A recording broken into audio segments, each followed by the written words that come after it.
Hi, I'm Miriam, and this is Chris, and we're from Keto Chow. And today we just wanted to talk to you about what is keto. Yep. So we make a meal replacement shake that's designed to help make a ketogenic diet easier. But some people are like, well, what's that? What is keto? So really briefly, a ketogenic diet is where you limit the amount of carbohydrates that you're eating.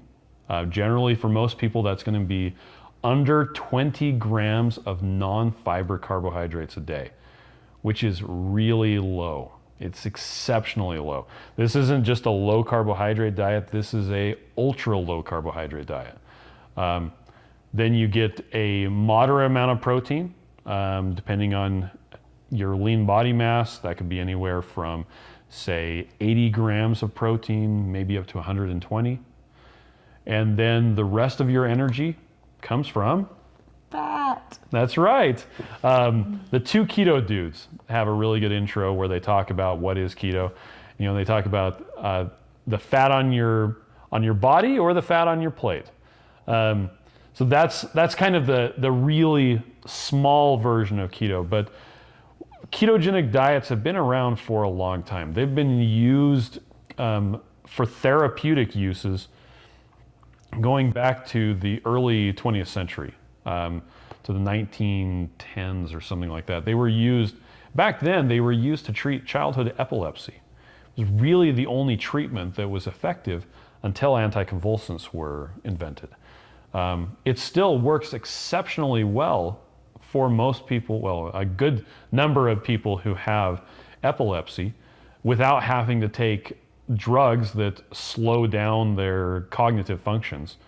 It also helps people who have Alzheimer's and other neurological disorders.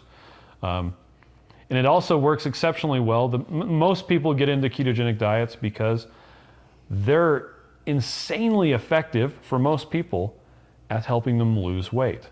For people who have tried just about everything, a ketogenic diet, going low carb, cutting out sugar, is one of the most effective things they've ever tried in their life. And for me personally, it's the only diet I've ever tried that has had a lasting impact on my health and my weight. So that's why we do it. Well, that's why I do it. Mm-hmm. She says she does it. I do it for cognitive function. Yeah. It really helps me to think clearly. And I notice that especially when I'm driving, I can get to a place where I'm going to turn and then I can make a snap decision. Can I turn now or not? I don't have to look and think, how fast are they going? Am I going to get there before they are? It's just, my brain works better on keto. Mm-hmm. And it's, a lot of people confuse ketogenic diets. There's a thing called diabetic ketoacidosis. That is not the same thing as nutritional ketosis. They both have ketones in them, or you've got ketones being produced. On a ketogenic diet, there's a measurement of how much ketones you have in your system. It's millimolars per liter, but you don't have to worry about that. But the numbers that you're talking about with a ketogenic diet are between about 0.5, maybe 3, sometimes up to 5 if you're fasting. But generally, you don't see numbers much higher than that, and you really don't need numbers higher than that. When you get into the 5 and so, that's the sort of numbers that you expect to see when you're treating epilepsy or Alzheimer's. You have to have really high ketones. But for people who are just doing it to lose weight, just trying to improve their overall health, you don't need numbers that high. 1, 2, maybe 3. With diabetic ketoacidosis, you're talking in the range of 20 or 30 millimolars per liter.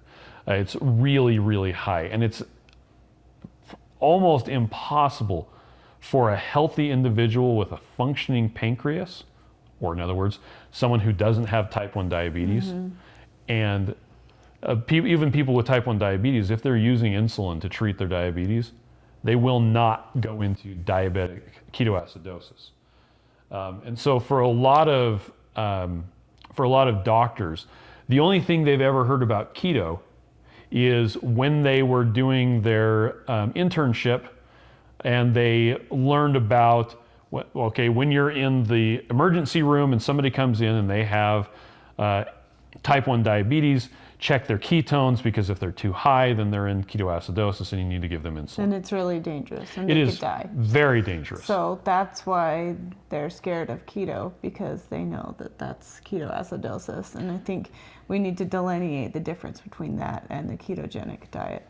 Yeah, and usually when you see ketoacidosis, along with the really high ketones, they will have blood glucose levels in like the 600 or 1200 range. Really insanely high numbers. It's not the sort of thing that you see on a ketogenic diet. Typically, using the US measurements for blood glucose, you're seeing 80, 90. We kind of get freaked out when we see over 100.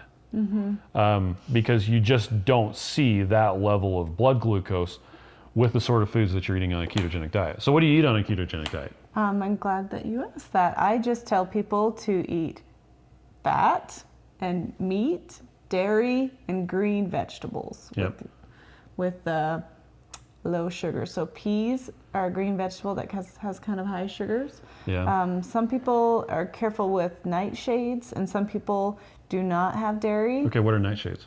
Nightshades, tomatoes, peppers. Okay, yep. Stuff like that. Yeah, and don't then, actually eat nightshade, okay? Yeah, nightshade. Tomatoes and peppers are fine for me. Some people don't handle Some them. people can't. A lot of people do have nuts and seeds on keto. I don't have problems with those. Have them occasionally, periodically. But it's really about getting the fat, right? Yeah, it's about getting the fat. And a moderate amount of protein. Yeah, good amount of protein and just really, really low carbs. What about red meat? Red meat is fine. Okay. And interestingly enough, so a ketogenic diet, one of the central tenets is eating a lot of fat, which goes completely opposite of the dietary. Ingrained in our brain. They say eat healthy whole grains. By whose definition? People didn't used to eat that sort of thing. And our traditional diet, the thing that everybody wants is bacon and eggs. Well, unless they're vegan, and then they want something that looks like bacon and eggs. I want bacon and eggs. But it's delicious. You feel so good when you eat bacon and eggs. It's true. It's what our bodies are designed for. And some people will disagree with me on that. That's okay. But you want to have the healthy fats. So we're not talking about industrial seed oils like canola oil or soybean oil. Saturated fat. We're actually talking about saturated fats, because saturated fats don't react with oxygen. They don't go rancid. They have the recommendation to avoid saturated fat is not based on actual science. The recommendation to avoid salt is also not based on actual science.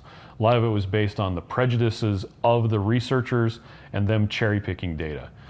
There's more information about that on a variety of different places, but people will ask for some of those, and we'll probably put them in the comments of the YouTube video. If you're watching this on our website, right here above my head, there will probably be a link that you can click on that'll take you to the YouTube page where you can watch the whole thing. Also, don't be afraid of salt, like he started to say. When you do keto, your kidneys will flush out salt more than it used to, and so you're going to want to intake more salt than you're used to. Yeah, a lot more. And if you don't, you're going to end up with something referred to as the keto flu, and which is an electrolyte deficiency. And you can usually solve that with salt. You can have chicken broth, any kind of bone broth, pickle juice, pickles, and salt. We'll fix that right away. Put salt on all your food. And if you, like we said, if you're doing a ketogenic diet, you need salt. You just need it. With Keto Chow, one of the things that we did was make sure that it has really a lot of electrolytes in it. It's actually designed to give you a third of everything you need in each meal. And that's kind of because I wanted something that I could easily mix up and not have to worry about macronutrients, micronutrients, salt, potassium, the whole deal. So there's a fair amount of salt. And one of the criticisms we'll get is, That's It's so much salty. salt, and Yep. it's so salty. It's like, meant to be. it's by design. It's not like that Because you on need accident. salt. Yep. So if you have any questions about this video that we can follow up with another video, please go ahead and post in the comments. Yep. And we're happy we got to spend time with you this evening. Yeah. Have a nice day. Thank you.